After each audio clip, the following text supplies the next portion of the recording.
शौचातून रक्त पडतंय, गुदद्वाराजवळ गाठ जाणवते, शौचाच्या वेळी किंवा नंतर काहीतरी अस्वस्थ वाटतंय, ही लक्षणं साधी नाहीत. याकडे दुर्लक्ष करू नका. आणि तुम्हाला जर वाटत असेल की हा त्रास आपोआप बरा होईल तर हा व्हिडिओ शेवटपर्यंत नक्की पहा. नमस्कार, मी doctor Pooja, founder doctor Pooja's homeopathy clinic, Kothrud, Pune.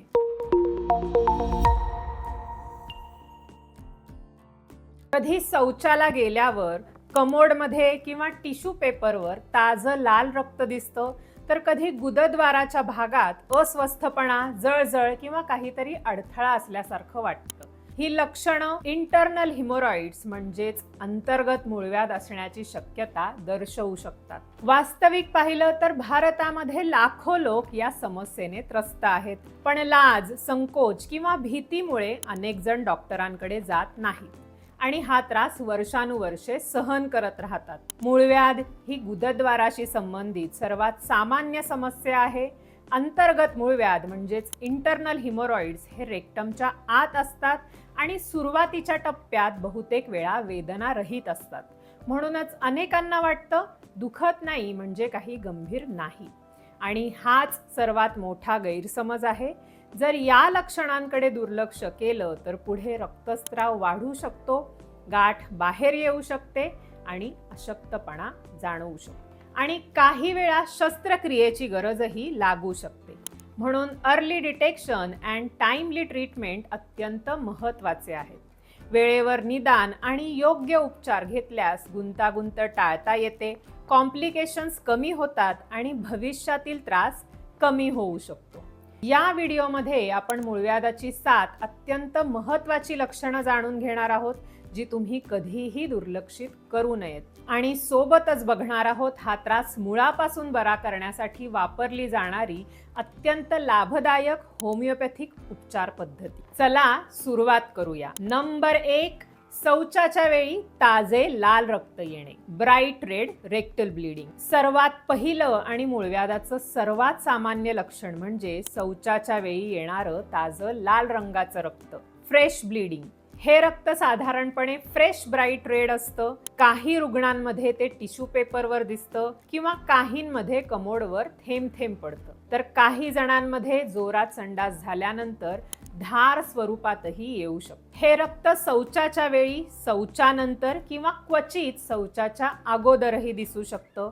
विशेषतः ज्यांना दीर्घकाळ बद्धकोष्ठता म्हणजेच क्रॉनिक कॉन्स्टिपेशन असतं, कडक संडास होते किंवा टॉयलेटमध्ये जास्त वेळ बसायची सवय असते, त्यांच्यामध्ये हे लक्षण अधिक दिसून येतं. नंबर 2, सुरुवातीच्या टप्प्यात वेदना नसणं, पेनलेस ब्लिडिंग. आता अनेकांना एक मोठा गैरसमज असतो, रक्त येतंय पण दुखत नाही म्हणजे मूळव्याध असूच शकत नाही. पण हे पूर्णपणे चुकीचं आहे. अंतर्गत मूळव्याध म्हणजेच इंटरनल हिमोरॉइड्स सुरुवातीच्या टप्प्यात बहुतेक वेळा वेदनारहित म्हणजेच पेनलेस असतात. याचं कारण म्हणजे या सुजलेल्या रक्तवाहिन्या रेक्टमच्या आत डेंटेट लाईनच्या वरच्या भागात असतात. या भागामध्ये वेदना जाणवणारे मज्जातंतू म्हणजेच पेन रिसेप्टर्स अत्यंत कमी असतात.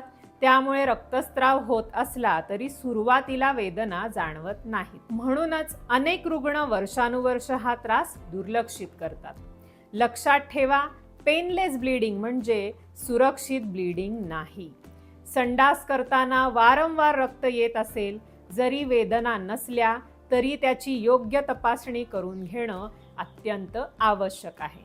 नंबर 3, संडास करूनही पोट साफ न झाल्याची भावना, फीलिंग ऑफ इनकम्प्लीट इव्हॅक्युएशन, टिनेस्मस. तिसरं महत्त्वाचं लक्षण म्हणजे टॉयलेटला जाऊन आल्यानंतरही पोट पूर्ण साफ झालं नाही अशी सतत भावना होणं.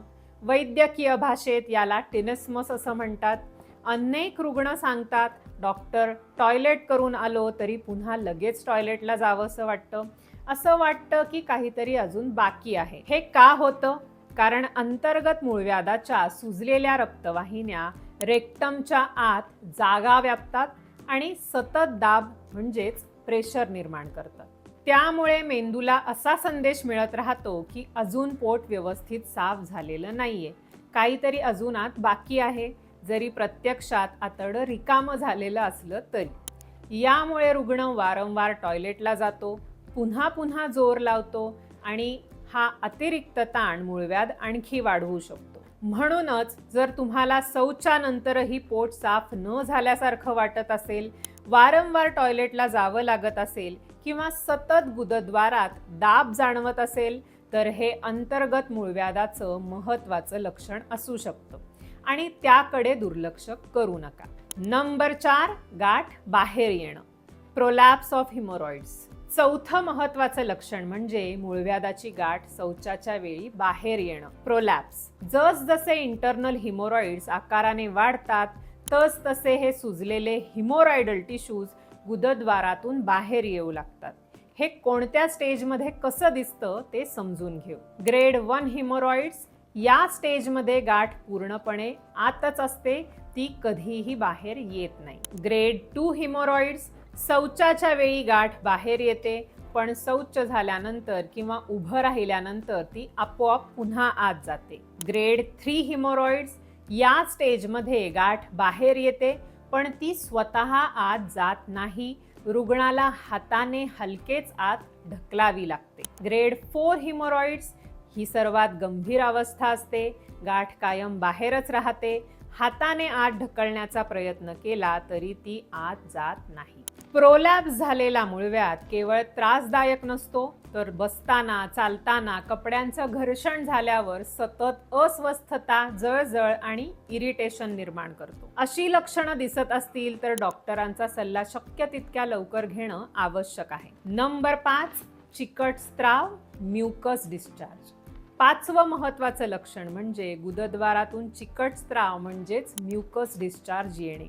मूळव्याधाच्या गाठी सतत इरिटेट होत असल्यामुळे त्या भागातून चिकट द्रव तयार होऊ शकतो. हा चिकट स्त्राव गुदद्वाराभोवतीची त्वचा सतत ओलसर ठेवतो, यामुळे खाज येते, जळजळ होते, त्वचेचं इरिटेशन वाढतं आणि सतत अस्वस्थ वाटत राहतं. अनेकांना वाटतं की ही फक्त स्वच्छतेची समस्या म्हणजेच हायजीन इश्यू आहे, पण हे इंटरनल हिमोरॉइड्सचं महत्त्वाचं लक्षण असू शकतं. नंबर 6, अस्वस्थता, दाब जाणवणे किंवा वेदना, ठसठस होणे, डिस्कम्फर्ट, प्रेशर अँड डल एक. हे खरं आहे की प्युअर इंटरनल हिमोरॉइड सुरुवातीच्या अवस्थेत तीव्र किंवा शार्प पेन देत नाहीत, पण जेव्हा गाठी मोठ्या होतात किंवा प्रोलॅप्स होतो तेव्हा त्या भागात सतत दाब जाणवतो, बसताना, चालताना किंवा शौचानंतर वेदना जाणवू शकतात.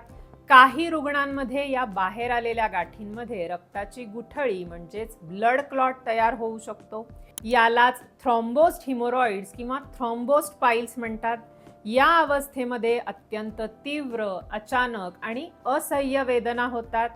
ही परिस्थिती मेडिकल इमर्जन्सी असू शकते. त्वरित डॉक्टरांकडून उपचार घेणं आवश्यक असतं. नंबर 7, सतत थकवा आणि अशक्तपणा, फटीग अँड वीकनेस. सगळ्यात जास्त दुर्लक्षित केलं जाणारं लक्षण म्हणजे सतत थकवा आणि अशक्तपणा. कारण जर दीर्घकाळ थोड्या थोड्या प्रमाणात रक्तस्राव होत राहिला तर शरीरातील आयर्न कमी होऊ लागतं. यामुळे आयर्न डेफिशियन्सी ॲनिमिया म्हणजेच रक्ताल्पता निर्माण होऊ शकते. रक्ताल्पता म्हणजेच ॲनिमिया झाल्यानंतर सतत थकवा जाणवतो, अशक्तपणा येतो, त्वचा फिकट किंवा पांढरट दिसू लागते, चालताना किंवा उठताना चक्कर येऊ शकते, लक्ष केंद्रित करण्यात अडचण येते, काम करण्याची क्षमता कमी होते. म्हणूनच जर मूळव्याधामध्ये वारंवार रक्तस्राव होत असेल तर या लक्षणांकडे दुर्लक्ष करू नका. जर तुम्ही लक्षणांकडे दुर्लक्ष केलं आणि उपचार घेण्यास उशीर केला तर सुरुवातीचे ग्रेड 1 किंवा ग्रेड 2 हिमोरॉइड्स हळूहळू ग्रेड 3 आणि ग्रेड 4 मध्ये जाऊ शकतात. आजार जितका प्रगत होईल तितके उपचार अधिक कठीण होऊ शकतात. काही रुग्णांमध्ये शस्त्रक्रियेची गरज भासू शकते आणि रिकव्हरीसाठीही जास्त वेळ लागू शकतो. कायम लक्षात ठेवा, जितक्या लवकर निदान आणि उपचार सुरू कराल तितका उपचार सोपा, जलद आणि अधिक परिणामकारक होण्याची शक्यता वाढते. होमिओपॅथिक उपचार, SBL, FP टॅब्स. मूळव्याध, भगेंद्र, बद्धकोष्ठतेसाठी SBL FP टॅब्स हा एक लोकप्रिय होमिओपॅथिक पर्याय आहे.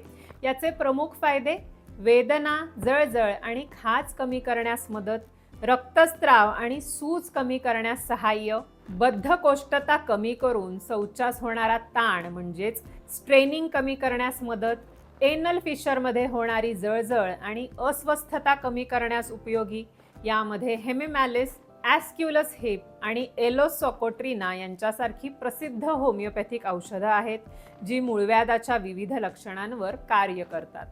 डोस: प्रौढांसाठी 2 गोळ्या दिवसातून 3 वेळा किंवा तुमच्या होमिओपॅथिक डॉक्टरांच्या सल्ल्यानुसार. SBL FP ऑइंटमेंट हे मूळव्याध आणि एनल फिशरमध्ये लोकल ॲप्लिकेशनसाठी उपयुक्त होमिओपॅथिक मलम आहे. हे मलम वेदना, जळजळ, खाज, सूज आणि रक्तस्राव कमी करण्यास मदत करते, तसेच त्या भागाला आराम देते. वापरण्याची पद्धत: प्रभावित भागावर दिवसातून 2 वेळा, विशेषतः शौचापूर्वी किंवा नंतर लावावे. गर्भवती किंवा स्तनपान करणाऱ्या महिलांसाठी सुद्धा हे सुरक्षितपणे वापरता येते. तुमच्या डॉक्टरांशी याबद्दल नक्की चर्चा करा. पायलोहिप सिरप: ॲलन कंपनीचं हे सिरपच्या स्वरूपात असणारं औषध वेदना, सूज, खाज, रक्तस्राव, टोचल्यासारखी भावना ही सगळी लक्षणं कमी करण्यास मदत करते. कॉन्स्टिपेशन कमी करून शौच मऊ होण्यास मदत करते. त्यामुळे संडास करताना जोर लावल्यामुळे होणाऱ्या वेदना, रक्तस्राव कमी होतो आणि गुदद्वारावरील ताणही कमी होतो. 10 ते 15 ml सिरप जेवणानंतर अर्ध्या तासाने दररोज 3 वेळा घेतल्यास फरक लवकर पडतो. मंडळी, मूळव्याध हा लाज वाटण्यासारखा विषय नाही आणि त्याकडे दुर्लक्ष करण्यासारखाही नाही. लक्षणांकडे दुर्लक्ष केल्याने आजार हळूहळू वाढत जातो आणि उपचार अधिक गुंतागुंतीचे होऊ शकतात. म्हणून वेळेवर निदान, योग्य उपचार आणि जीवनशैलीतील आवश्यक बदल हेच मूळव्याधावर मात करण्याचे सर्वात प्रभावी मार्ग आहेत. व्हिडिओ उपयुक्त वाटला असेल तर शेअर नक्की करा, कारण ही माहिती एखाद्या व्यक्तीला खूप उपयोगी पडू शकते.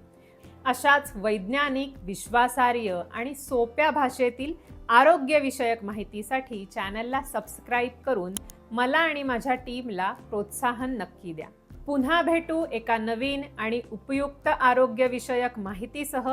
तोपर्यंत निरोगी रहा आणि आनंदी रहा. धन्यवाद.